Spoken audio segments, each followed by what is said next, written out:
সাহস নেওয়া সেই সময় ঠিক হয়নি। আমি মানে নাও বেঁচে ফিরতে পারতাম, এরকম একটা পরিবেশ তৈরি করেছিল। একটু কাঁপুনি তো লাগতোই, তার সঙ্গে যদি আবার ওই সিচুয়েশনে পড়া যায়, এইবার তো ঘটনার পুনরাবৃত্তি ঘটলো আবার। এবার সেই বলছে যে কালকে তুই দিসনি, আজকে কিন্তু তোকে ছাড়া যাবে না। যে আমার যে সঙ্গে কুকুরটা ছিল সেটার আমি হদিশ পাচ্ছি না।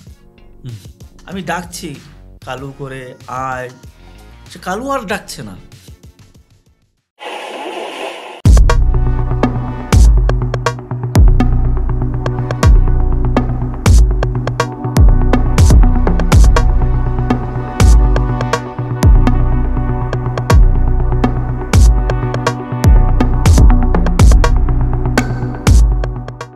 নমস্কার, হ্যাপি সানরাইজ পডকাস্টের নতুন আরও একটি এপিসোডে আপনাদের স্বাগত। আর আজকের এপিসোড কিন্তু আপনাদের আকাঙ্ক্ষিত একটি এপিসোড। আজকে কিন্তু বলবো প্রেতাত্মার গল্প। গল্প ঠিক নয়, বাস্তব জীবনে প্রেতাত্মার সাথে দেখা। আসলে ভূত প্রেত এইসব বললে আজকে অনেকেই বলবেন যে শহর জীবনে কোথায় ভূত প্রেত, সবাই তখন উদ্বাস্তু হয়ে গেছে। আসলে শহর জীবনে ভূত প্রেত হয়তো উদ্বাস্তু হয়েছে।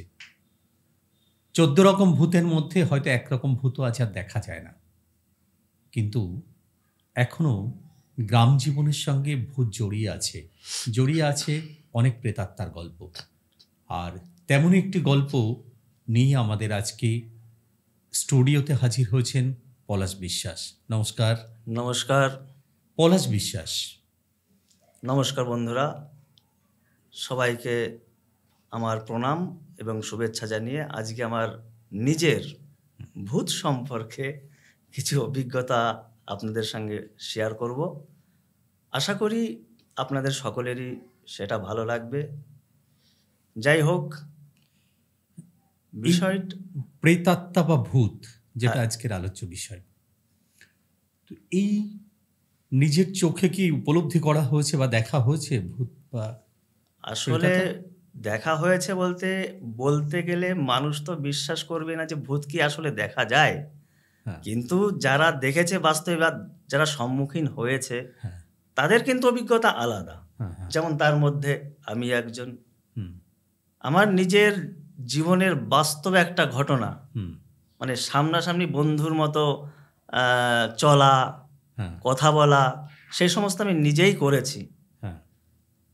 সেটা আজ থেকে ধরুন 1990-এর আগেই হবে, বয়স মোটামুটি ওই 13-14, মানে আজ থেকে 35 বছর আগের কথা। মানে এখন 2025 চলছে, 90 মানে আমি 90 ধরলাম, তাহলে 25 আর এদিকে 10, 35 বছর এরকমই হবে। তখন তো মানে আজকের অনেক শহর জীবনই তখন গ্রাম জীবন ছিল, মানে এত বাড়ি ঘর হয়নি 35 বছর আগে। তখন তো আমরা অ্যাকচুয়ালি, আমি যে জায়গায় বসবাস করতাম, এখনো করি, সেই জায়গা বা গ্রামটার একদম শেষে, মানে সেই গ্রামের শেষে আমাদের বাড়ি ছিল।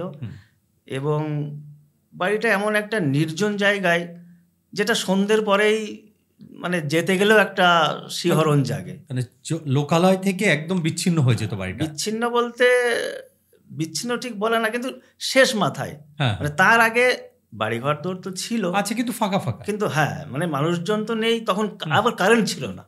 আজব কথা।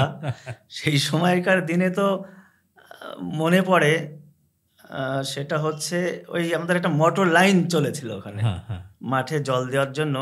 তা আমরা ওই চুরি করে, যেটাকে বলে হুক মেরে, একটা তার দিয়ে কোনো মতে রাতের জন্য একটা উঠোনে একটা বাল্ব জ্বালিয়ে রাখতাম, মানে ভয়ের কারণে। তখন তো চুরি চাচুর যেরকম হতো সেরকম একটা পুরোনো দিনের ব্যাপার। আমরা বাচ্চা এবং লোকালয়ের খুবই কম। তো যাই হোক, তো এরকম একটা পরিস্থিতির মধ্যে আমি একসময় পড়েছিলাম। সেটা হচ্ছে, আপনারা হয়তো শুনে থাকবেন, এই মাছ এবং ভূত এই দুটোর মধ্যেই কিন্তু একটা নিবিড় সম্পর্ক রয়েছে। বিশেষ করে মাছ তো পেতনিদের একটা বেশ ভালো, রাত হলে পেতনিদের মানে মাছটা খুব প্রিয় আর কি, খাওয়ার বলা হয়। একদম। তো সেরকমই একটা ঘটনা আজকে আমার মানে মনে প্রাণে সেটা গেঁথে রয়েছে, আজও বলতে গেলে বা ভাবলে সেটা গায়ে শিহরণ দেয়। হ্যাঁ, এই তো স্বাভাবিক। একদম। এই গল্পগুলো আমাদের শুনলে, তেঁতুলের কথা শুনলে যেমন জিভ জলে ভরে যায়, তেঁতুলের নাম শুনলেই জিভে কিন্তু জল আসে। আমার মনে হয় দর্শকদেরও এসে গেছে ইতিমধ্যেই। তেমনি করে ভূতের কথা, প্রেতাত্মার কথা, কোনো অভিজ্ঞতা মনে পড়লে গায়ে কাটা দেয়। একদম একদম। সে বিভূতিভূষণের গল্প পড়ি, মানে ভূতের গল্প পড়ি, মানে তারানাথ তান্ত্রিক পড়ি, বা যে কোনো ভূতের গল্পে আমাদের গায়ে কাটা কিন্তু দাঁড়িয়ে যায়। তেমনই ভাবে আসি, এবার গল্পে আসি। এইবার যেহেতু আমাদের বাড়িটা ছিল নির্জন পরিবেশে, তখন চাষবাস আমাদের পাশ দিয়ে হচ্ছে, লোকাল অরণ্য একদম কম, পাটের চাষ হয় আবার ওদিকে। আবার বর্ষাকালে মাছ খুব হয়। বাড়ির থেকে এক পা নামতে না নামতেই মাছের দেখা পাওয়া যাবে। হ্যাঁ, এবার আমার বাবা তখন জীবিত ছিলেন। এবার বাবার হাত ধরেই আমার মাছের মানে শখ, মানে বাবা এত মাছ ধরছে, আমিও একটু নামি যাই, সেই বাবার পিছু পিছু যেতাম। আর আমার বাবা কি করতেন, বর্ষা বানাতেন। বর্ষা সেটা হচ্ছে ওই পাটকাঠিতে একটা সুতো গেঁথে, হ্যাঁ এটা বড়শি, তার উপরে ওই একটু কেঁচো দিয়ে ছেড়ে দিল। এবার সকালে দেখি প্রত্যেকটা বড়শিতে এক একটা মাছ। তাজ্জব ব্যাপার, নেশার মতো, কিন্তু খুব মানে আনন্দ এবং নেশা। ওই করতে করতে আমিও শুরু করলাম। যাই হোক, এবার সব সময় তো আর জল থাকে না। এবার আমাদের বাড়ির পাশে আরও একটা বৈশিষ্ট্য আছে, সেটা হচ্ছে আপনার একটা বাওড় চলেছিল তখনকার দিনে। এখন তো আমার কাছে অনেক পুরনো। এখন আছে সে বাওড় কি আর নেই? সে তো আর বাওড়ের কোনো চিহ্নই এখন পাওয়া যাবে না, বললে এখন গল্পই। সেটা জনবসতি হয়ে গেছে সে বাওড়। হ্যাঁ, সেটা এখন প্লট হিসেবে বাড়িঘর দৌড় হয়ে গেছে। যাই হোক, ওই বাওড়েই আমাদের থেকে বেশি দূরে নয় যদিও বাওড়টা। তা প্রথমে আমরা কি করতাম, আমি আর একটা বন্ধু মিলে ছিপ নিয়ে যেতাম। তখন ওই প্রাইমারি স্কুলে পড়তাম, আর ওই ফাঁক পেলেই আটা নিয়ে ছিপ নিয়ে বসতাম। তো দেখতাম ভালো পুঁটি মাছ উঠছে ওখানে। এবার ছিপে যে কি নেশা দাদা, বলার মতো নয়। একদম একদম, সে মানে উঠতেই দেবে না এরকম। একদম একদম। এবার যাই হোক, রাজকীয় নেশা মাছ। হ্যাঁ, একদম একদম। এবার এই করতে করতে একদিন আমার মাথায় খেয়াল আসলো, বড় কিছু এবার ওই পুঁটি মাছের মন ভরছে না, এবার আমার ওই বোয়াল কাতলা ধরতে হবে। এবার ওই ধরতে গেলে একটু আয়োজনও বেশি দরকার, জাল দরকার, পাতা জাল হোক, হ্যাবলা জাল হোক। তো এবার আমি ভাবছি যে মাছ তো ধরবো, আর বাওড়টা বেশ চওড়া তখন, এবং ওই সেই আমন ধান যাকে বলে, এই গলা বা 5 ফুট উঁচু পর্যন্ত আমন ধান, ওই তার মধ্যে দিয়েই মানে আমার ডুব জল তখন। আমরা মাছ ধরতাম তখন ওই মাঘ ফাল্গুন এরকম সময়, কিন্তু জল ভরপুর থাকতো।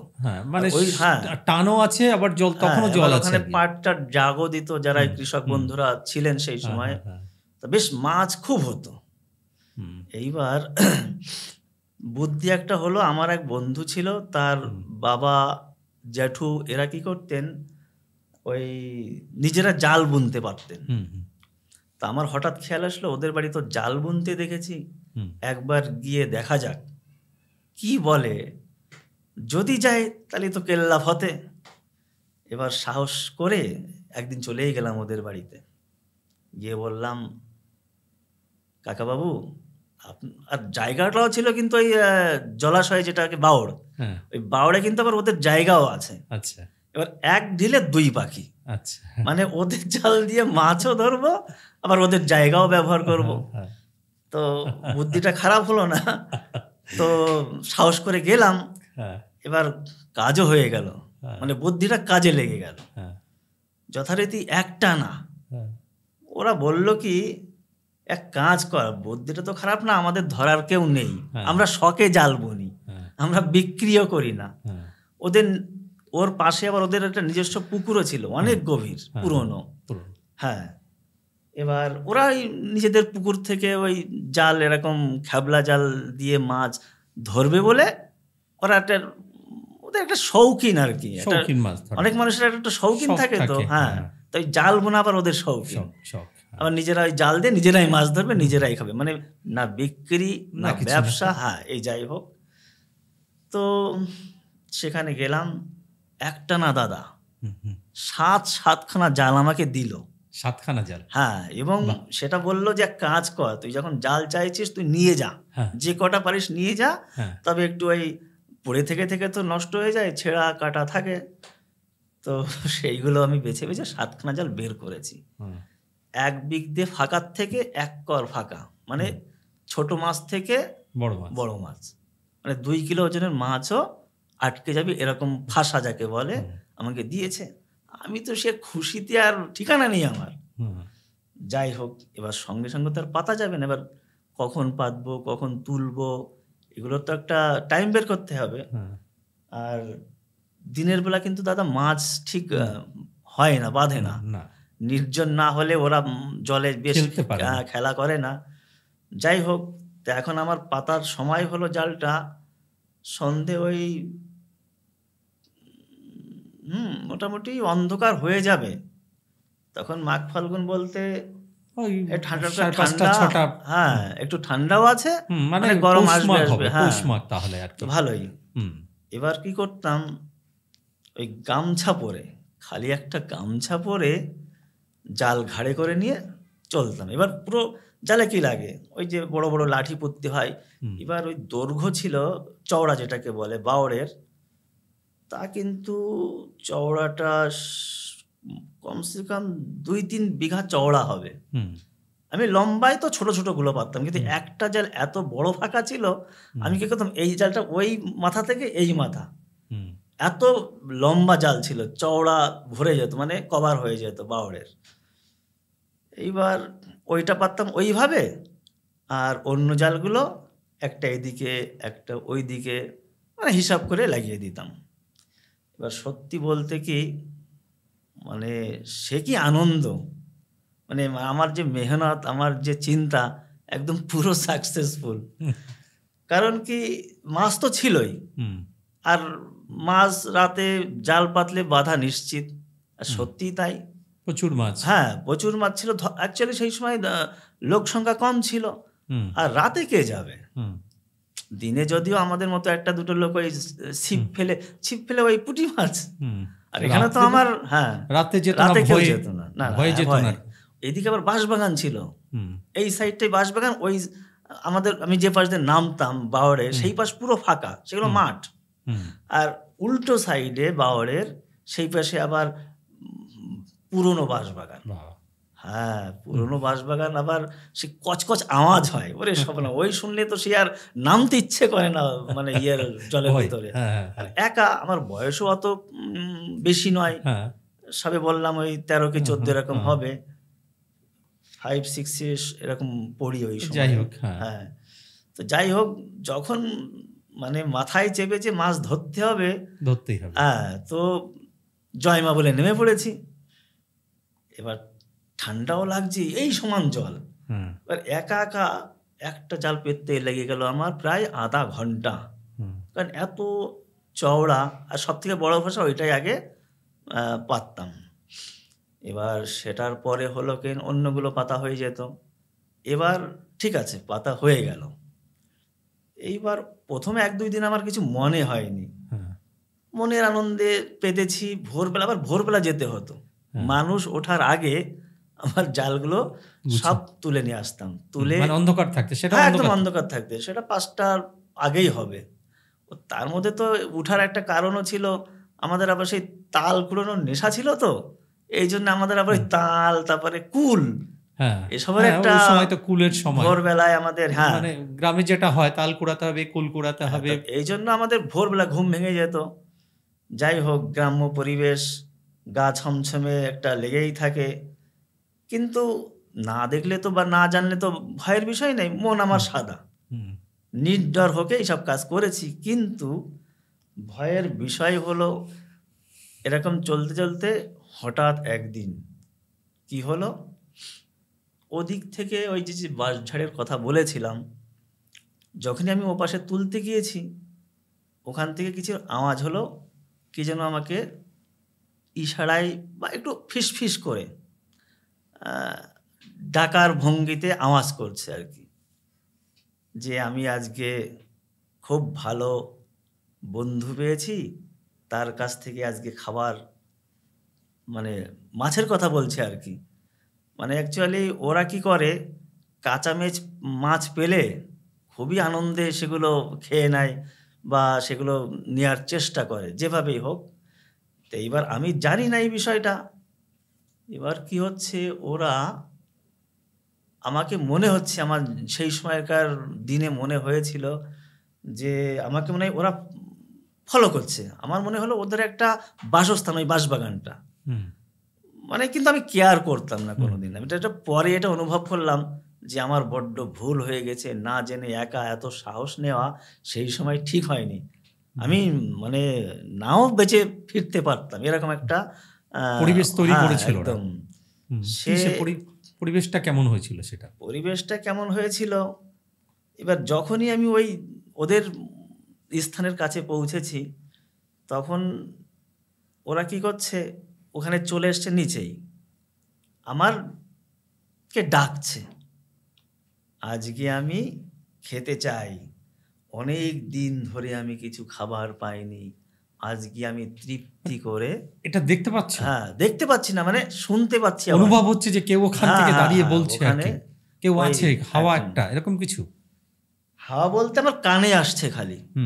এবার আমি শুনেও না, আমার তো চিন্তা রয়েছে মাছের ভিতরে। এবার যে কে বলছে বা কোথা থেকে আওয়াজটা আসছে, মানে হালকা কিন্তু আমার আসছে, বুঝতে পারছি যে কেউ একটা কিছু আমাকে ইশারা করে চাইছে যে আমাকে দিয়ে যাস, দিতে হবে, তোর অপেক্ষায় বসে আছি, না হলে কিন্তু তোর পিছু নেব, এরকম বিষয়টা। যাই হোক, তো আমি ওই দিন বেশি ভাবনা চিন্তার করিনি, আমি কর্ণপাত করলাম না, মানে গুরুত্ব কেউ হবে হয়তো, বললাম যে হয় হোক গে, আজকে তো নিয়ে যাই।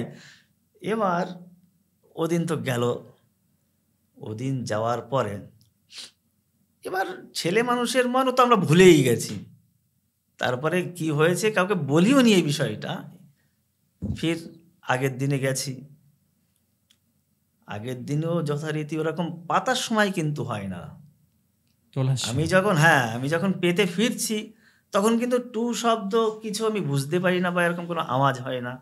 ভোর রাতে এবার যখন এই নিশি রাতে, ভোরবেলা, গা ছমছমে ব্যাপার, তখন কি এমনিতে একটু ঠান্ডা ঠান্ডা, আমি খালি গায়ে নামতাম। এবার আমার নিজেতেই মানে এমনি ঠান্ডা জলে একটু কাঁপুনি তো লাগতোই, তার সঙ্গে যদি আবার ওই সিচুয়েশনে পড়া যায়, এইবার তো ঘটনার পুনরাবৃত্তি ঘটলো আবার। এবার সেই বলছে যে কালকে তুই দিসনি, আজকে কিন্তু তোকে ছাড়া যাবে না। আমি তখন আমার মনের মধ্যে একটা কেমন ভারী সৃষ্টি হয়ে গেল, বা শরীর ভার হয়ে যাচ্ছে। এখন আমি সে নড়তে পারছি না, মানে সেই আবার ওইখানে গিয়ে এবার কি করব, চুপ করে কিছুক্ষণ আমি দাঁড়িয়ে রয়েছি। এবার দাঁড়িয়ে থাকলেও ওরাও কিন্তু চুপ করে রয়েছে, মানে ওরা আমার উত্তর চাইছিল, এরকম একটা বুঝলাম যে ওরা বলেছে যে তোকে আজকে ছাড়বো না, না দিয়ে গেলে। এবার আমি ভাবলাম এইবার তো দেখতে হয়, ব্যাপারটা কিন্তু হালকা নিলে হবে না। এবার চিল্লালে ওই জলের ভিতরে গলা জল, মানে বুক জল, কেউ শুনতে পাবে? শুনতে পাবে কি, তখন তো আশেপাশে লোক নেই তো, ধারে কাছে ওই আশেপাশে লোক নেই তো। এপাশে বাপাশে মাঠ, চাষবাস হচ্ছে, আর এপাশে বাঁশবাগান। আর যে বাড়ির থেকে জাল আনতাম সেটা হচ্ছে অনেকটা দূরে, আর আমাদের বাড়ি তো আরো দূরে। তো মানে লোকজনের মানে ডাকলেও সে শুনতে পাবে না। এইবার তো আমি বিপদে পড়ে গেছি। এবার বুঝতে পেরেছি আমি যে এ তো ভাই ভূত প্রেত হতে পারে, নয়তো প্রেতাত্মা কিছু একটা হবেই। এইবার যখনই আমি ওই জালটা তুলতে যাচ্ছি, মানে আমি তো গুটাচ্ছি, প্রথমে জালটা গুটিয়ে গুটিয়ে এক হাতে ধরে পেঁচিয়ে পেঁচিয়ে যেতাম। আমি অত দূর যেতে পারিনি, প্রায় পৌঁছে গেছি। ওটা তো ওখানে বাঁশ পোতা থাকে, লাঠির থেকে ছাড়িয়ে এনে ওটাকে গুছিয়ে তারপরে আমি নিয়ে যাই। মাছগুলো আমি পরে ছাড়াই। এইবার কি হলো, সে জাল দেখি আর খোলে না, আর আমি দেখতে পাচ্ছি না, কিন্তু আওয়াজ বুঝতে পারছি। ওরা হাসাহাসি করছে, এরকম করে হাসছে, বলছে দেখ দেখি তুই কেমন যেতে পারিস আজকে, এরকম করে বলছে আর হাসছে। মানে 7-8 হাত দূরের থেকে মানে আমি গোটাতে গোটাতে যাচ্ছি, মানে এখন কি করব, তুলতেতে হবে। এবার যদি আমি ওই ফেলে দৌড় মারি তাহলে তো মনে হচ্ছে আরো বিপদ, হয়তো ঝাঁপিয়ে ওই আমাকে ইয়ে করে জলের মধ্যে ডুবিয়ে মেরে দিতে পারে। এবার মানে সাহস জোগাচ্ছে এটা যে আমি দৌড়ে যাব না, মানে বুদ্ধি করে কিভাবে আমি যেতে পারি। তো এইবার কি করলাম, মানে আমার পা এগোচ্ছে না, শরীর ভাড়া হয়ে গেছে, ধক ধক সে বুকে ধকধকেতে জল ধকধক করছে, এরকম অবস্থা, মানে বলে বোঝানো যাবে না। এদিকে ঠান্ডা, মানে এদিকে ঠান্ডা নেই, আরে ভয়ের চোটে ঠান্ডা কি, এখন গা ঘামছে। তখন তো সে আর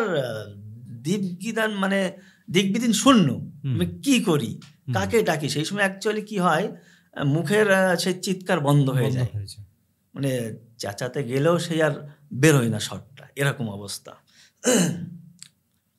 আমি কি করলাম, ভয়তে ভয়তে তখন ওই রাম নাম কি যে বলে,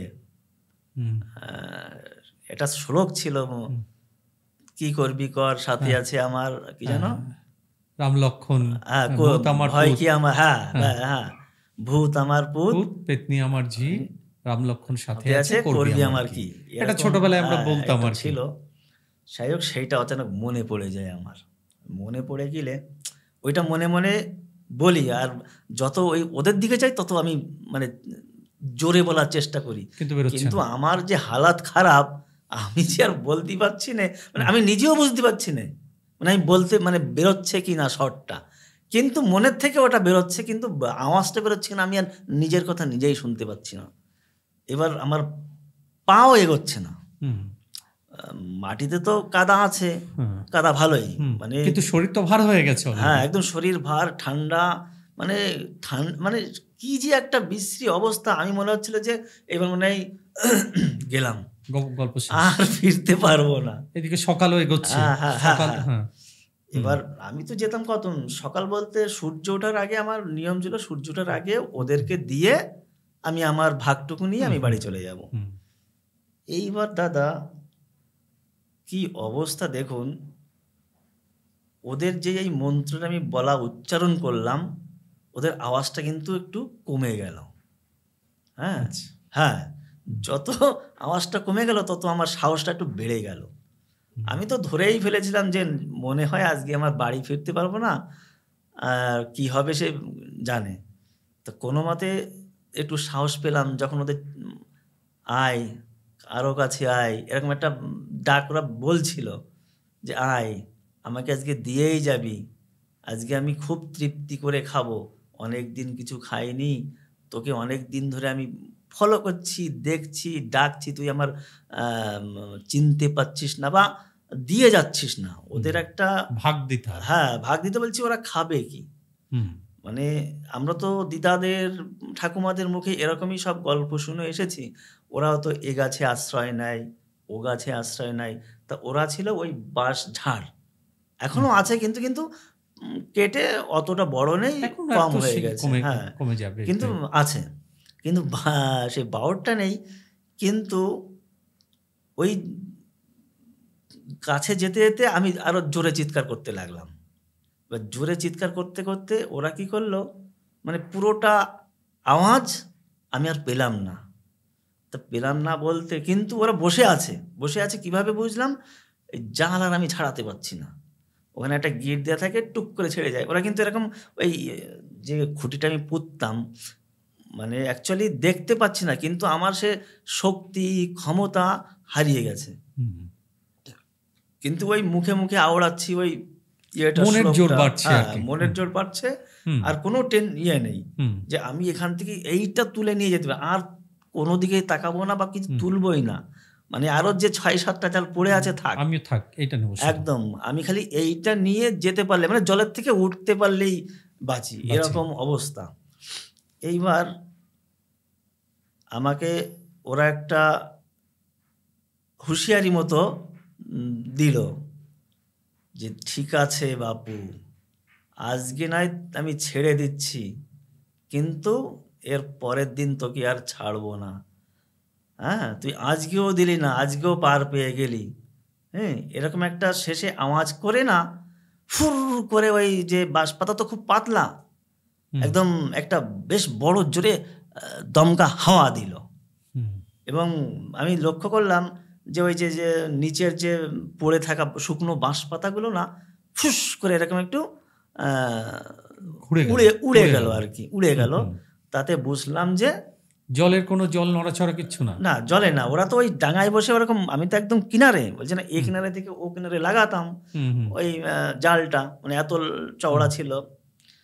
তো তখন দেখলাম হ্যাঁ, এবার আমি খুঁটির কাছাকাছি পৌঁছতে পারছি, ওরা দেখি এদের নড়াচড়া করছে, তখন কিন্তু নড়ছিল না, ওরা তো এরম খুঁটিটা ধরে বসে আছে। মানে আমি যে ছাড়াবো দূরের থেকে টেনে নেব তা কিন্তু আমি পাচ্ছিলাম না, এরকম অবস্থা। তো মানে কপাল ভালো, ভগবানের অসীম কৃপা যে এমন একটা সিচুয়েশন। এইটা কতক্ষণ ধরে চলেছে মোটামুটি? তা মোটামুটি হ্যাঁ, ওরা কিন্তু জলে নামেনি, ওরা কিন্তু এইসব করছে আমার সঙ্গে। প্রথমে ওই বাঁশ ঝাড়ে ছিল, বাঁশ ঝাড়ের থেকে ওই যে প্রথমে নামার সময় একটা গাছগুলো এরকম দুলছে, আমি ভাবছি হাওয়া টাওয়া দিচ্ছে, তুলতেই পারে। তারপরে নিচে এসে একটু পড়লো, ওই পড়ার সময় ওটা হয়েছে, এরকম পড়লো তো একটু যেমন একটু বাঁশটা হয় বা একটু কিছু ধুলো ওড়ে পাতাগুলো একটু উঠলো, এই দুইবার। কিন্তু তখন তো আর এসব বলিনি, তখন তো আওয়াজ পাইনি। আওয়াজ পেয়েছি যখন ওদের ওই কাছাকাছি পৌঁছেছি, সেই সময় এবার আমি দেখলাম যে এবার মনে হয় রক্ষে পেয়েছি। এদিকে আলোটাও বেরিয়ে এসছে, হালকা করে আলো ফুটে গেছে, মানে ওদেরও সময় শেষ হয়ে যাচ্ছে। হ্যাঁ, অ্যাকচুয়ালি ওটাই ওদেরও তো একটা ভয় ছিল, ওদেরও তো আলোর ভয়। হ্যাঁ, আলোর ভয়। তো ওই দুটোই ভয়, যে একটা আলোর ভয় আর যে আমি যে একটা মন্ত্র উচ্চারণ করছিলাম বা শ্লোক যেটা বলে, কিন্তু প্রবল কাজ হয়েছে, আমাকে জান বাঁচিয়ে দিয়েছে সেই সময়। না হলে সত্যি কথা আমি আর আজকে হয়তো এই পৃথিবীর বুকে থাকতাম না সেই দিনে। বাড়ি এসে জ্বর কিছু এরকম? জ্বরটার হয়েছে বলতে মানে সে তো আমি আর কোনো মতে ওই পাড়ে উঠেছি, পাড়ে উঠে আমি একটু অচৈতন্য অবস্থার মতোই পড়ে গেছিলাম। এবার কিছুক্ষণ পরে আমার আপনা থেকেই ফির হুঁশ আসে, আসার পরে এবার ওই একটা জালই তুলেছি, আমি বললাম রক্ষে করো, ওই থাক পড়ে আমি ওই যাদের জাল নিয়েছিলাম তাদের বিস্তার বর্ণনা করলাম যে আমাকে ক্ষমা করো, তোমার জাল ওখানে পাতা আছে, পারলে তুলে নাও, আমি আর কালকের থেকে মানে মুখই হব না ব্যবসায় একদম। মানে সে কি সত্যি কথা, যারা এরকম অবস্থায় না পড়েছে হয়তো বিশ্বাস করবে না, এই যে আমার এই যে একটা সত্যিকারের ঘটনা অনুভব। দর্শক বিশ্বাস করা বা না করা তো দর্শকের ব্যাপার, কিন্তু অনুভূতিটা তো অনুভূতি মাত্র। হ্যাঁ, সেটা তো অবশ্যই। এবার আমি তো প্রথমেই বললাম সেটা হচ্ছে যে আমাদের যারা শহরে থাকি, আমাদের কাছে ভূত আজকে শুধুমাত্র গল্প আর কিছুই না। তাহলে তারপরে আর কখনো ওই অঞ্চলে যাওয়া হয়েছিল? আর না দাদা, আর বলেন না ওসব কথা, ওই অঞ্চলে আর যাই ফেলে মাছ ধরার গল্প না, ওসব ভুলে গেছি অ্যাকচুয়ালি। তা বলা যেতে পারে, মানে জীবন আগে তো জীবন, মাছ তো আমি কিনেও খেতে পাচ্ছি, ও শখও আমার চলে গেল, জালও থাকলো, আমি বলছি না। তারপরে আর যাইনি, ওই রাস্তায় মারাইনি। তারপরে একটা ঘটনা হয়েছিল ওই জলেই,